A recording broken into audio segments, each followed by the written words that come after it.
Hablemos de historias épicas. En la obra de Sófocles, Antígona es más que una mujer que se enfrenta al poder. Es un símbolo de rebelión, de justicia, de resistencia frente a la autoridad patriarcal. Hoy, la figura de Antígona revive entre nosotras. En cada mujer que alza la voz, en cada una de ellas que desafía las normas impuestas. La historia de Antígona comienza con el dolor. El dolor de haber perdido a su hermano y la prohibición de darle sepultura. Un rey tirano, Creonte, dicta las leyes que benefician al poder y oprimen a los vulnerables. Antígona, sin embargo, desafía esta orden injusta. ¿No es acaso esto lo que ha hecho el feminismo desde su nacimiento? Desobedecer, desafiar y cuestionar las normas impuestas por el patriarcado. Bienvenidas a Beta Violeta, rebelión a partir de las ruinas.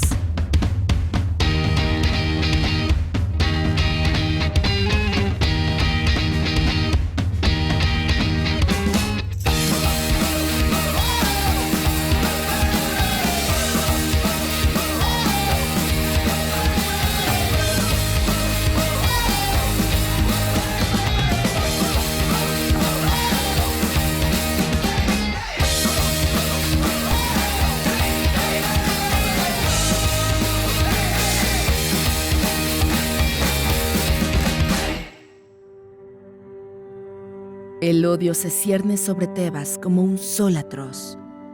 Los corazones están secos como los campos. El corazón del nuevo rey está seco como una roca. Tanta aridez llama a la sangre. La misma Antígona, víctima del derecho divino, ha recibido la obligación de perecer como prerrogativa. Y este privilegio puede explicar su odio. Despeinada y sudorosa, entre las sombras de la noche, la joven protagonista de la historia, Antígona, o la elección de Marguerite Yourcenar, se abre paso entre tanques y cadáveres.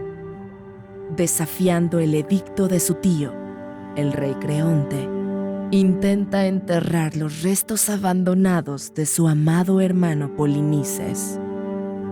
Antígona fue una mujer que ha sido muy retomada por el feminismo y por autores como Hegel, ¿no? Para hablar de una mujer que desafía a Creonte. En su momento el desafío consiste en enterrar a su hermano y desafiar las leyes del Estado. Entonces, cuando ella desafía las leyes del Estado, apela a una ley mayor, una ley que va más allá de lo estipulado legalmente y se vuelve muy poderosa en términos de un pensamiento, digamos, de mujeres que están atentando no solo contra la ley del Estado, sino también con la ley del parentismo. Entonces, esa figura también aparece en Grecia, ¿no? Pero bueno, después vienen muchísimas cosas, viene el mundo romano, viene la Edad Media. En la Edad Media sabemos muy bien el destino que se le dio a las mujeres, sobre todo las mujeres que tenían una relación con el conocimiento curativo, y como hubo esto que dice Federici sobre la casa de brujas, que utilizando términos marxistas se refiere a la llamada acumulación primitiva, como le llamó Marx, y que además sigue persistiendo, ¿no? En el capitalismo actual, pero que en ese momento consistió en acallar a las mujeres, en asesinarlas sistemáticamente cuando podían tener acceso a un conocimiento que pudiera atentar contra el conocimiento masculino, ¿no? Ese es el momento a mencionar. Estoy aquí, atrapada entre el mandato de los muertos y las leyes de los vivos. ¿Quién soy en medio de todo esto? La historia me define como rebelde, desobediente, pero no lo hago por mí. Lo hago por todas aquellas a quienes se les ha negado el derecho de ser escuchadas. Y otro momento que es muy interesante y que tiene mucho que ver con la sociedad victoriana y que ya se vuelve como, yo creo que como el marco sobre el que nos conformamos, ¿no? O que se conforma el parentesco hasta nuestros días. Y esto creo que lo pienso mucho también desde Michel Foucault, como él lee el tema de la historia de la sexualidad desde la época victoriana hasta nuestros días, es el antecedente de la figura del eterno femenino en Goethe, ¿no? O sea, Goethe, este autor, cuando habla, escribe Fausto, habla del eterno femenino, y el eterno femenino es esta figura que va a ser muy, muy representativa y con la que se van a afiliar muchísimo las feministas después, ¿no? Rosario Castellanos es una de ellas, y que consiste en pensar a la mujer como lo divino, lo intocable, lo materno, lo virginal, y la figura para Fausto pues es Gretchen, ¿no? Y remite a una inspiración, a una musa que le permite vivir, pero siempre desde este marco masculino de que el centro es el hombre, que hace sentido al todo, que da sentido al mundo, ¿no? Entonces, bueno, esa figura del eterno femenino así va a durar. Insisto, romanticismo, va a ser muy fuerte y empieza a discutirse, empieza a ponerse en cuestión en la segunda mitad del siglo XX. ¿Piensas que existen estereotipos de lo femenino? Totalmente. Las mujeres de rosa, las mujeres de falda, las mujeres que necesitan ser protegidas, las mujeres que necesitan que alguien les resuelva los problemas, que las mantenga, todavía permea. Inclusive yo lo veo en mi familia, que somos 3 mujeres, y lo veo con mis hermanas, con mi mamá, con mis tías. Hay muchísimo que hacer. Sí, hay muchos estereotipos, sobre todo en la época pasada, porque siento que sí está cambiando mucho y siento que México va a ser así líder en el cambio de lo femenino. Porque antes sí tenías que andar con la faldita, con el taconcito, pintarte, y no por ti, sino porque la sociedad te juzgaba. Ibas a una boda y tenías que ir con medias. O sea, a mí mi abuelita me decía, ¿cómo no traes medias? Pareces Cusca. Y me daban alergia, ¿no? Entonces, no, gracias a Dios ha cambiado mucho. Y ahora, pues respetan, no hay de otra. Las leyes de Antígona le prohibían enterrar a su hermano.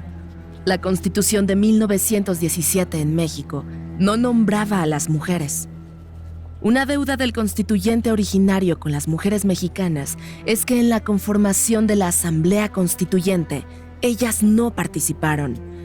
Destaca la falta de definición de sus derechos, incluso de orden político. Las mujeres no tuvieron reconocimiento para ser parte de la vida política del México posrevolucionario. Adicionalmente, conforme a la costumbre social de la época, su construcción se refiere únicamente al género masculino.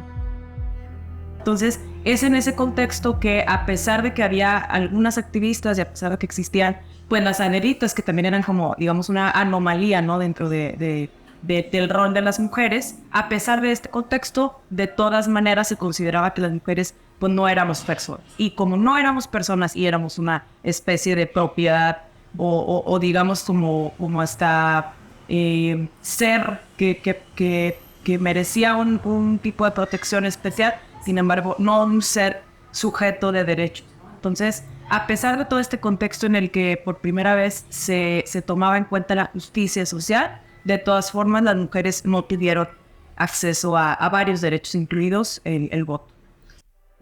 No vine a compartir odio, sino amor. La frase de Antígona es atemporal. Hoy, las mujeres siguen enfrentándose a leyes que les dicen cómo deben ser, cómo deben actuar.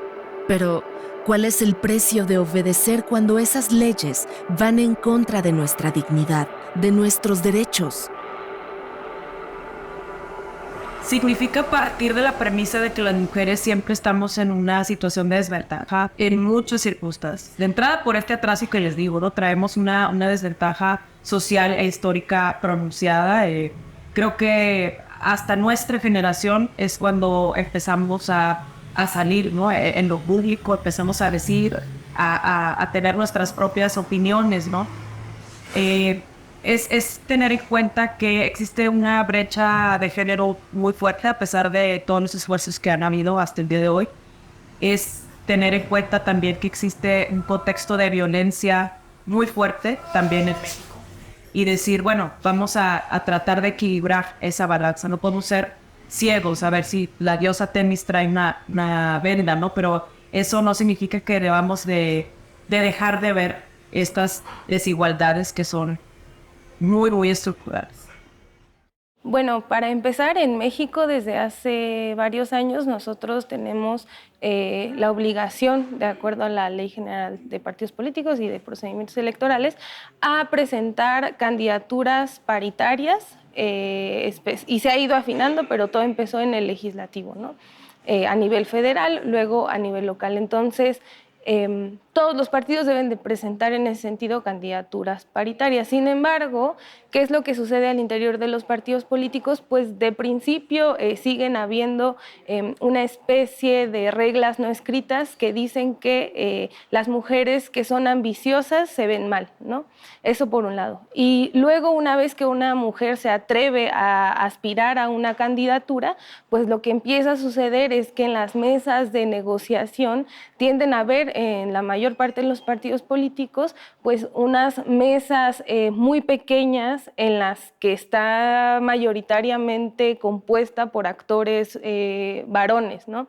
Entonces, por un lado se les penaliza culturalmente en su organización si aspiran, y una vez que aspiran y ya quieren ser candidatas, pues se les marginaliza de esas mesas donde se toman decisiones respecto incluso de financiamiento, de otras redes políticas, de hablar con otros actores. Desde las luchas por los derechos civiles hasta las demandas de igualdad de género en todos los aspectos de la esfera pública, las mujeres han demostrado una capacidad innegable para movilizar comunidades, influir en políticas clave y desafiar las estructuras tradicionales de poder. El viaje de la primera mujer en México por comandar las instrucciones de mando desde Palacio Nacional representa la narrativa en constante evolución de millones de voces que han abierto brecha una y otra vez en la construcción de la identidad nacional. Creo que debemos, en términos generales, interpretar cada vez que una mujer, en esta metáfora que a mí no me gusta, pero cada vez que una mujer rompe un techo de cristal, en realidad no estamos hablando de un resultado de sus méritos, sino del empuje del que se vale esa mujer, auspiciado por el movimiento feminista desde las calles, pero también en la academia, en la producción de ideas, en el debate teórico-político, ¿no? Entonces, creo que tenemos que entender el avance de las mujeres y la posibilidad creciente de que las mujeres accedamos a esferas importantes del dominio de lo público, pues como un resultado del movimiento, y creo que debemos estar agradecidas mucho más que adjudicarlo a nuestros propios méritos, ¿no? Y sin embargo, me parece que el ascenso de algunas mujeres no nos debe hacer pensar que el panorama ha mejorado en términos de la posibilidad de un ejercicio igualitario de los derechos políticos, en este caso del derecho a acceder a cargos de representación o a lugares de visibilidad, de vocerías, etcétera, etcétera. ¿Por qué? Porque el panorama sigue siendo muy complicado. Sigue siendo muy complicado porque toda mujer que osa incursionar en terrenos históricamente masculinizados, lo hace a costa de sufrir mensajes, de recibir todos los días mensajes, pueden ser muy sutiles, pueden ser muy violentos, de que la sociedad no está contenta con que ella esté ahí. Entonces, aun cuando creo que tenemos que estar contentas de lo logrado por el movimiento feminista, sobre todo por el movimiento más reciente de las mujeres, sobre todo las más jóvenes movilizadas en las calles, en términos de señalar la violencia sistemática que sufrimos y en términos de generar un ambiente en el que sea natural o más o menos natural ver a mujeres en cargos importantes, no creo que podamos echar campanas al vuelo, porque en todos esos lugares siguen operando mecanismos absolutamente misóginos a los que las mujeres nos enfrentamos cotidianamente. El feminismo, como Antígona, desobedece. ¿Por qué? Porque las leyes que oprimen deben ser desafiadas. Y no hay revolución sin desobediencia. Antígona desobedece por su hermano, por su familia, por el amor y por el deber. El feminismo desobedece por las mujeres de hoy y las de mañana. Desobedece por el derecho a vivir una vida digna.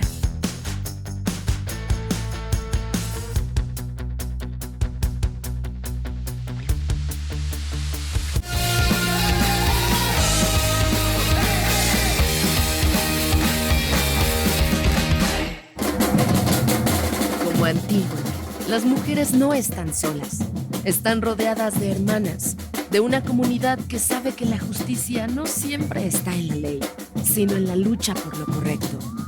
El concepto de sororidad es el equivalente moderno del vínculo entre Antígona y su hermana Ismena. Una sororidad que se construye en la adversidad, en la resistencia.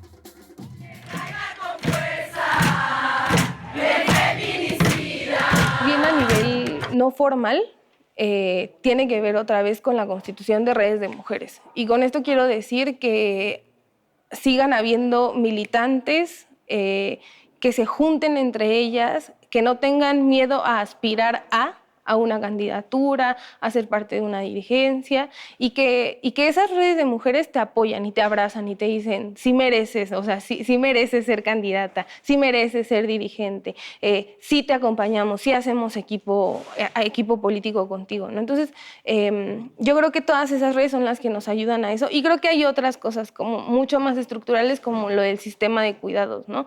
Y de distribuir equitativamente el cuidado de niños, niñas y personas adultas mayores, pues de manera mucho más equitativa en casa. Pero bueno, esas son soluciones que no hay que quitar de la vista, pero que sí son mucho más estructurales. De principio, yo diría eso, ¿no? Las redes de mujeres son súper importantes, de mujeres que ya son candidatas o que ya tienen un cargo, que ya son funcionarias o representantes populares, pues un poco promover a través de estas redes también el mentoraje, ¿no? O sea, la importancia de que una mujer con mucha más experiencia te acompañe en este camino, eso es fundamental, fundamental.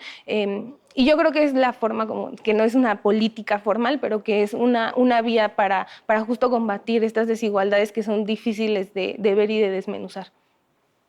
Yo creo que el empezar a trabajar con esta red, ¿no? Irnos identificando tanto como creadoras como personas vulnerables, a mí me ha hecho sentir más segura, ¿no? Como decir, esto que estoy pensando no solo va a ser un logro para mí, ¿no? O sea, que hoy mi voz se escuche un poco más, no solo soy yo, sino también le abre, ¿no? Como las puertas a las que vienen atrás y a las que están a los lados.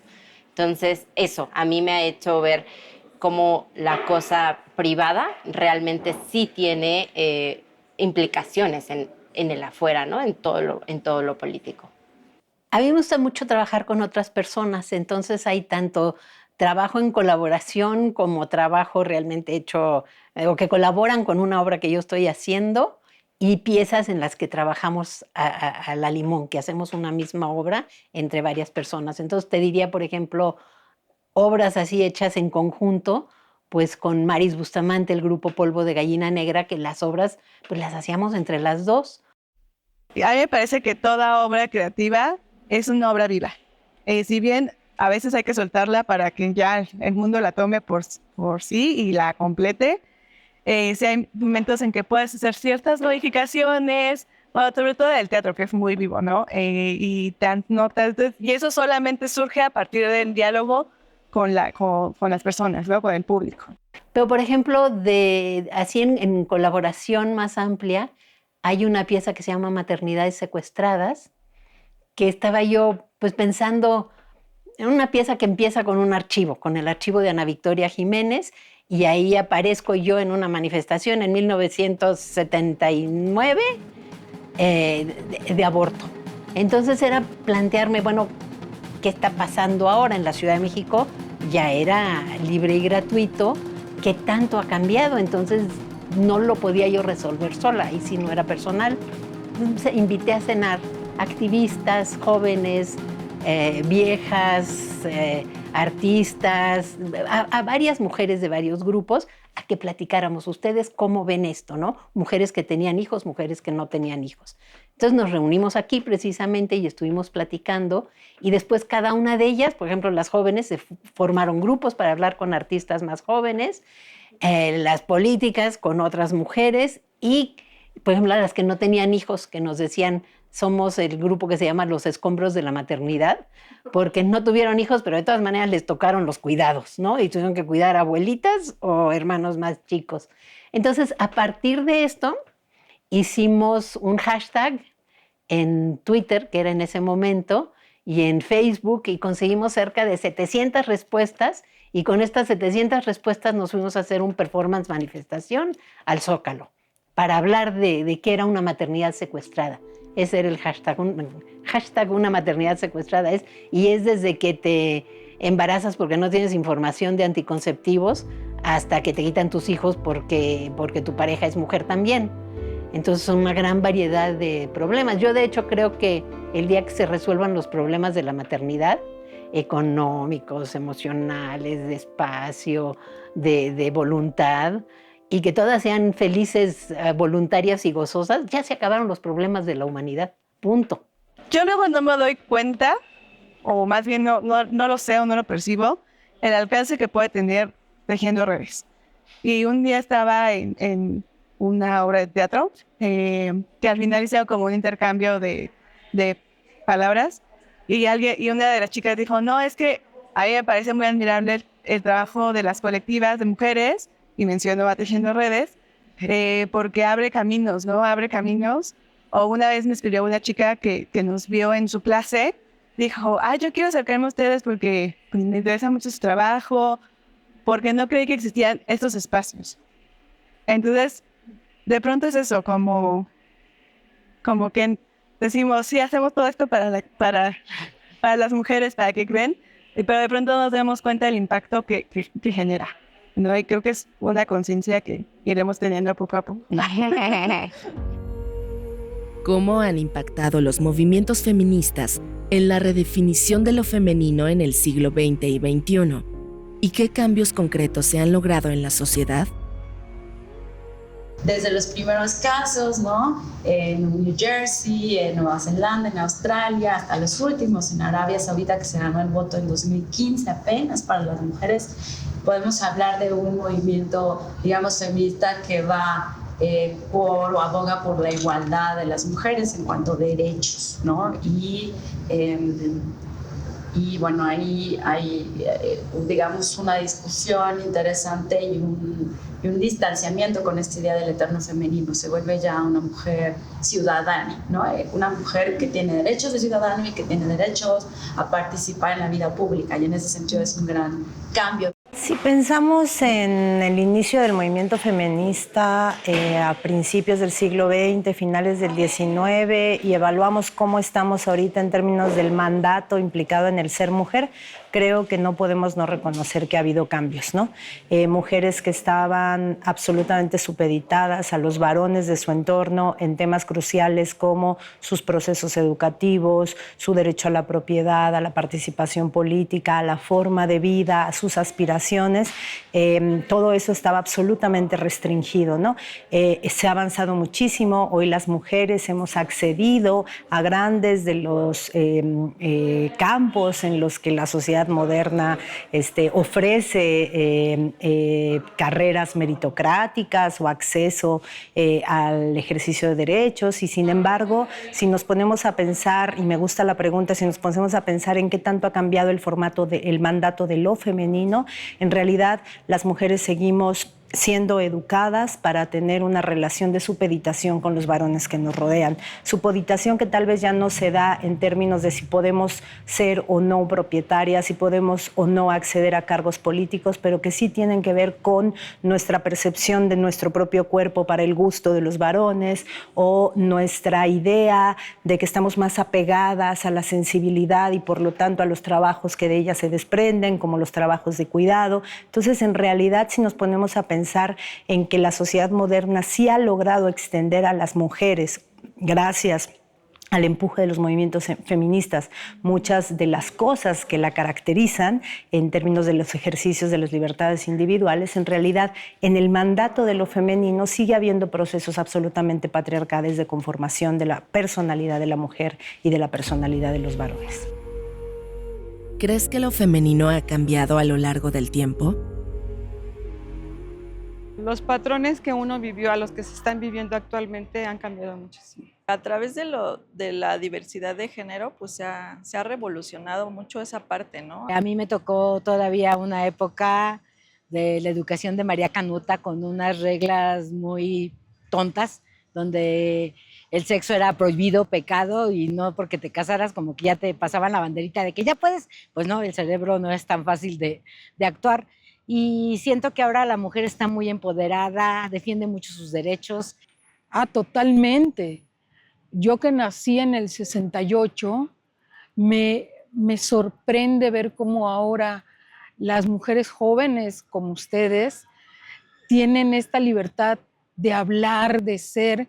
A mí me costó años poder definirme, poder alzar la voz, poder decir no, poder parar, poder dejar de ser complacientes. Impresionante el cambio. Una maternidad secuestrada es tener que elegir entre una familia o tener una carrera. Una maternidad secuestrada es que te digan que estás obligada a tener los hijos que Dios te manda. Hace 40 años era más difícil porque a nadie le interesaba, ni a las feministas, ni al arte contemporáneo, ni a nadie, ¿no? Habíamos 2 o 3 personas que andábamos ahí en ese alucine y siempre decimos que éramos artistas de pie de página porque nos mencionaban allá abajito porque no podían dejar de mencionarnos, pero no era lo que era interesante. Eso ha cambiado completamente. Hoy en día hay, especialmente entre las jóvenes y las más jóvenes, hay mucho interés en toda la cuestión feminista. Yo creo que esta cuarta ola, creo que le dicen, o marejada del feminismo, pues es muy interesante porque es un público más amplio. Todavía en 2016, cuando tuve una exposición retrospectiva en el MUAC, hice un pequeño archivo de colectivas de arte feminista y artistas feministas, porque me decían que estaba yo haciendo de nuevo el tendedero y que no había cambiado nada, ¿verdad? Sigue habiendo mucha violencia en contra de las mujeres. Y decía yo, no, es que ya hay más artistas feministas. Ahorita es maravilloso. Hay colectivas de todo tipo de arte, de cultura, de fanzines, de murales en la calle, de todo esto. Entonces me parece a mí muy interesante que hoy no tengo yo que salir a buscar un público. Hay un público atento al trabajo que estoy haciendo. Es muy bonito, la verdad.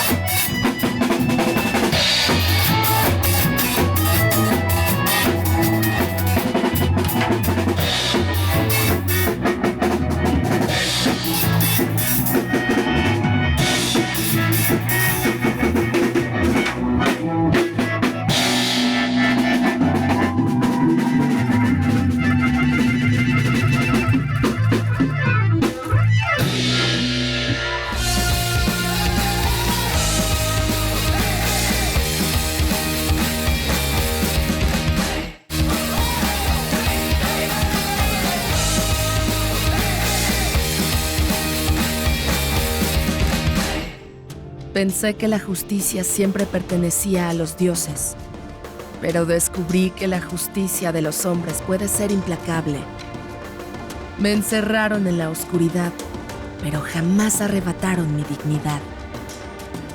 El feminismo, en muchos momentos, ha sido una lucha silenciosa y solitaria. Las mujeres que se atreven a alzar la voz son, a menudo, castigadas, pero cada una de ellas, como Antígona, entiende que luchar por lo justo conlleva sacrificios. Y, como madres, hermanas o hijas, sabemos que esa lucha también es por quienes vendrán después, para que su camino sea cada vez más libre.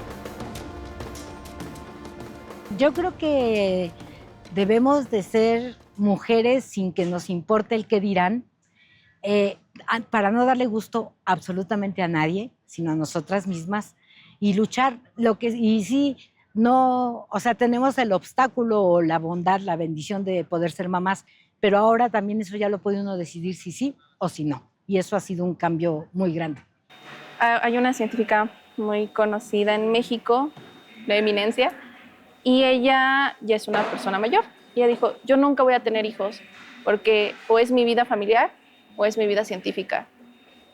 Y creo que muchas de las mujeres que estamos en la ciencia tenemos esa mentalidad, porque cuando ya estamos dentro de la ciencia te das cuenta que es muy complicado tener hijos, o tal vez sí lo logres tener, no digo que es imposible, hay muchas mujeres que sí tienen hijos en la ciencia, ¿no? Pero es muy desgastante, o sea, tú las ves y de pronto están aquí de que inyectando a la rata y cargando al bebé, o sea, realmente es muy complicado, o sea, creo que incluso hasta para ellas en su momento es de, tengo que renunciar a algo porque con las dos cosas no voy a poder. Pues ahora que soy madre, recientemente ha impactado en el sentido de que se me exige el estar o el no estar con mi hijo, ¿no? Yo veo como a mi pareja nadie le pregunta como, oye, ¿y dónde dejaste al niño, no? Y a mí sí, es como, ¿y dónde está el bebé? Y no solo por, ahí sí yo diría, no solo por hombres, sino también por las mujeres, ¿no? Hay una cuestión demasiado romántica dentro de la maternidad dentro de toda la sociedad, donde la mujer, si no es una madre abnegada, ¿no? Si está construyendo su autonomía económica, su autonomía como mujer, es doblemente señalada, ¿no? Se hace un zoom brutal. Entonces, eso me he percatado desde que habito la maternidad, ¿no? Que tengo que estar constantemente reafirmándole a la afuera, ¿no? Como yo me logro hacer mis espacios para trabajar, para maternar, y es como, ¿por qué no te tomas tanto tiempo para disfrutar de tu maternidad? O sea, como si al momento de trabajar dejara de ser madre, ¿no? Y eso no se me pregunta de cuando estoy maternando, como dejas de ser artista, ¿no? O sea, como si fuera solo una esfera absorbente.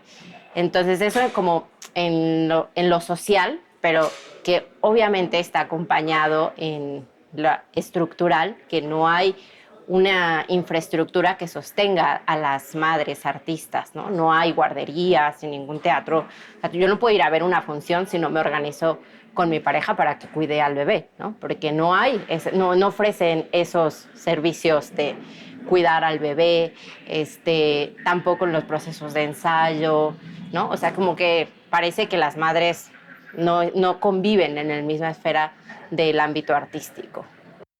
Quien desobedece la ley enfrenta las consecuencias. Pero, ¿qué significa realmente enfrentar ese costo? Para muchas mujeres, alzar la voz puede traer consigo el castigo, el silencio o la opresión. ¿Se arrepienten? Antígona no lo hizo. Y hoy, las mujeres que luchan por sus derechos tampoco lo hacen, pues malabarean entre las demandas de la carrera profesional y personal en un delicado pero fuerte equilibrio. Pienso en mi caso que yo poco a poco me he ido haciendo de una red, tanto familiar como de amigas, como de mi pareja, para poder sostener la vida artística. Y lo veo a comparación de otras profesiones, que esa red no tiene que ser tan grande precisamente, ¿no? Justo para cubrir los huecos que no tiene la profesión, pues hay que estar generando otras redes, aunque se vuelve exhaustivo. O sea, hasta mi experiencia, a mi alrededor las mujeres en algún momento han colapsado, ¿no? Y yo también, ¿no? Como es llegar al límite por intentar justo que no se nos caiga nada de esa balanza, pues se vuelve una carrera así de 100 metros en un segundo, ¿no? Entonces se vuelve muy complejo. Como en la obra de Sófocles, la provocación del cambio es necesaria para cambiar el rumbo del status quo. En la actualidad, este cambio deviene en el apoyo que se divisa indispensable desde las instituciones para las mujeres jóvenes que dedican su vida a la investigación de cualquier ámbito de la ciencia. Me parece que son importantes las acciones afirmativas, en este caso que existan cuotas, que se pueda permitir que diversas mujeres que enfrentan diferentes espacios quizá de vulnerabilidad o que enfrentaron obstáculos puedan acceder a espacios de visibilización. Entonces, las cuotas son elementos importantes. También me parece, y esto es algo que padecen mucho las personas artistas, que se necesita el reconocimiento del derecho a la seguridad social. O sea, suelen tener trabajos por honorarios, por temporales, y no se genera una antigüedad quizá para que puedan recibir atención de diversas formas, desde programas sociales hasta acceso a la salud. Entonces son necesarios este tipo de políticas. También me parece que cuando ya se están llevando a cabo programas y salen convocatorias, las convocatorias tienden a irse a mujeres y hombres. Sin embargo, y en la parte de la investigación también, no hay una consideración de que las mujeres en cierto momento de su vida enfrentan la decisión de quiero ser madre. Entonces, cuando ya terminas tu vida profesional, empiezas a laborar y luego empiezas a querer acceder a ciertos proyectos, pues ya te empiezas también a topar con tus necesidades personales que se contraponen con el ejercicio de tu vida profesional. Entonces, las convocatorias que salen deberían considerar o hacer una diferencia, y ahí entra la perspectiva de género y de interseccionalidad, entre la edad límite para acceder a recursos, programas de las mujeres en comparación con los hombres. También hay que fomentar desde el nivel básico la idea de que no hay carreras para mujeres ni hay carreras para hombres, o sea, dejar de feminizar las carreras para que las infancias puedan verse en la oportunidad de acceder a lo que desean estudiar. Y por otro lado, y ya un poco más avanzado en esta parte de la educación, que en el nivel vocacional se mejoren los proyectos de orientación, porque pues estás en una edad crítica en la que ya tienes que decidir a qué te tienes que dedicar, y si socialmente te han dicho que tales carreras son para mujeres, tales para hombres, tu decisión se ve limitada por esos sesgos. Entonces ahí pues está el enfoque de derechos humanos, perspectiva de género, debería ser transversal en esos espacios. Antígona es una metáfora viva de lo que muchas mujeres enfrentan hoy. La obra de Jules Renard, aunque ambientada en otra época, también sigue resonando porque las leyes de los hombres, esas que las mujeres experimentan en forma sutil y no tan sutil, de discriminación o prejuicios en sus entornos laborales, siguen vigentes en muchos espacios. Antígona nos recuerda que no es suficiente con existir dentro del sistema. Debemos cuestionarlo, confrontarlo y, si es necesario, derribarlo. Yo llego y siempre piensan que no soy la directora, soy otra área, ¿no? Soy la actriz o soy la productora, porque hay muchas productoras, pero nunca soy la directora, ¿no? Nunca es como, y es como, sí, yo la dirigí, mira, ahí está mi nombre. Entonces hay una cosa, sí, que tienes que lidiar con muchos trámites para poder validar tu trabajo, cuando, bueno, llevo 15 años haciendo esto, denme un poquito de crédito, ¿no? Entonces sí hay como una... Es que de pronto pensamos que el machismo llega aplastantemente, pero no, viene también en sutiles comentarios, en acciones, y entonces son las cosas y en pequeñas barreras que de pronto no notas cuando estás haciendo tu trabajo, porque el impulso te lleva. Dices, no, claro que lo voy a lograr. Y de repente dices, yo si fuera un hombre no me estaría pasando esto, ¿no? No se me cuestionaría tanto sobre mi hacer. El feminismo, como Antígona, es el acto de decir no a lo que es injusto, incluso cuando parece que estamos solas, pero nunca lo estamos. En cada lucha, en cada resistencia, estamos conectadas con aquellas que vinieron antes y las que vendrán.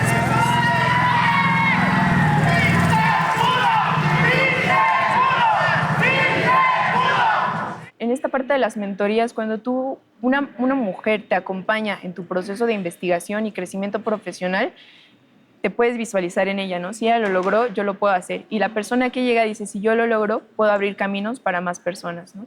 Y se van armando redes de apoyo.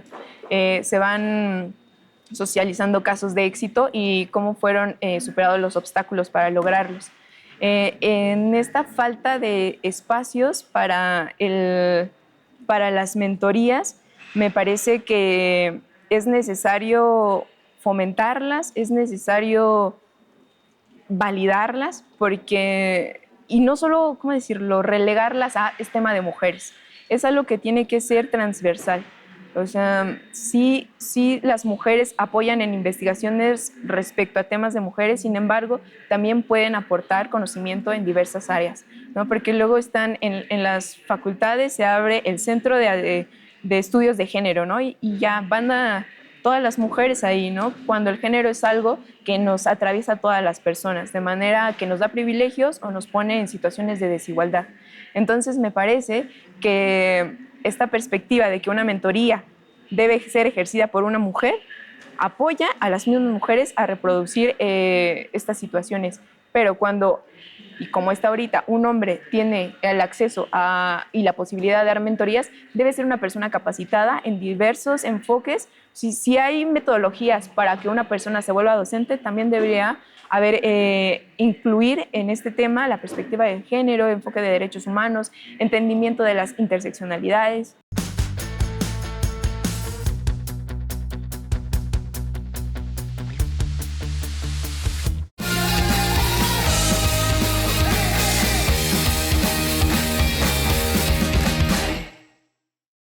Pues al decir fuerza no nos estamos refiriendo a la fuerza bruta, ¿no? Sino a la fuerza de continuar, de ser mujeres fuertes para enfrentarse a la vida, a las situaciones que nos ponga el destino, ¿no? Es una simbiosis. Una mujer desde que nace tiene que ser fuerte para sobrevivir. Aún las indígenas que viven, que las casan a los 9 años y tienen 14 hijos, 8 como tuvo mi mamá, 12 como tuvo mi abuela, desde que naces como mujer tienes que ser fuerte, porque si no eres fuerte, no sobrevives. Estamos tan llenas de ataques que tienes que ser fuerte, no hay de otro. Ascender significa derribar paredes. En el ascenso a las metas profesionales, las mujeres enfrentan obstáculos en el camino a cumplir sus objetivos. ¿Todavía existen contratiempos para lograr nuestras metas? Es la falta de liderazgos de mujeres en espacios visibles,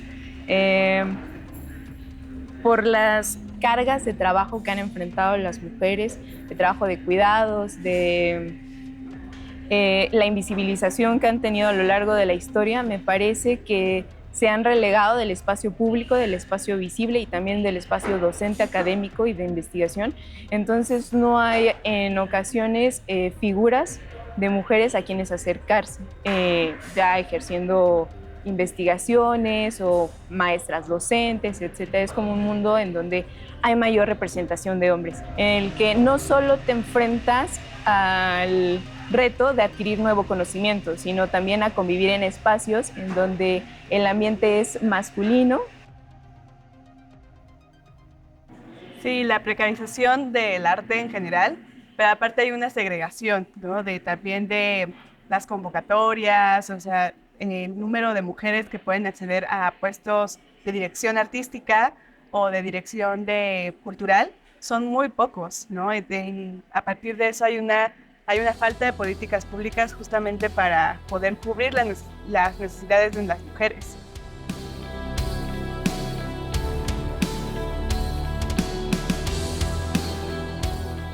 Encontrar oro entre los escombros, entre los resquicios de una guerra declarada por Creonte, puede ser una encomienda casi imposible.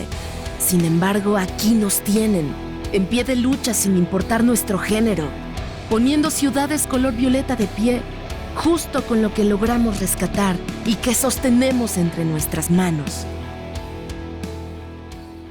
Yo no estoy ejerciendo en este momento investigación. Me relaciono con personas, tanto investigadoras como personas que se dedican al arte y a la cultura.